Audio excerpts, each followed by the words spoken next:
Hello, എല്ലാവർക്കും എന്താ വിശേഷം? നമ്മുടെ കഴിഞ്ഞ 10 ദിവസത്തെ എഗ്ഗ് പ്രൊഡക്ഷനാണ് ഈ കാണുന്നത്. ഏകദേശം ഒരു 48 മുട്ടയോളം ഞാൻ സേവ് ചെയ്തിട്ടുണ്ട്.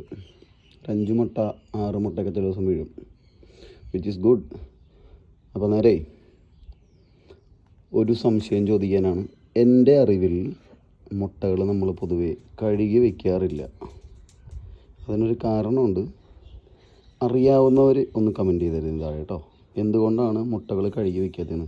ഇപ്പോൾ പണ്ട് നാട്ടിൽ ഉണ്ടായിരുന്ന ആയിരിക്കും അറിയാം, നമ്മൾ കടയിൽ പോയി കഴിഞ്ഞാൽ താറാമുട്ട ഒരുപാട് ഔഷധ ഗുണമുള്ളൊരു മുട്ടയാണ് കോഴിമുട്ടേനെ അപേക്ഷിച്ച്. പക്ഷേ താറാമുട്ട കടയിൽ വിൽക്കാൻ വെക്കുമ്പോൾ ചെളിയോട് കൂടിയാണ്, അല്ലെങ്കിൽ ആ താറാവിൻ്റെ തീട്ടം ഉണ്ടെങ്കിൽ ആ കാഷ്ടത്തോട് കൂടിയാണ് അത് ആ കടയിൽ കൊണ്ടുവന്ന് വയ്ക്കുക. അതങ്ങനെ കഴുകി വിൽക്കുന്നവർ പൊതുവെ കുറവാണ്. അപ്പോൾ എന്തുകൊണ്ടാണെന്നുള്ളത് അറിയാവുന്നവരൊന്ന് കമൻറ്റ് ചെയ്തേരെ.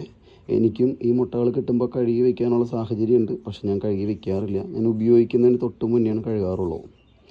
അതിനെന്തെങ്കിലും ഒരു സയൻറ്റിഫിക്കായ അല്ലെങ്കിൽ ഒരു ജെന്യുവനായ റീസൺ അറിയാവുന്നവരാരെങ്കിലും ഉണ്ടെങ്കിൽ ഇതിന് താഴെ ഒന്ന് മെൻഷൻ ചെയ്തേരെ.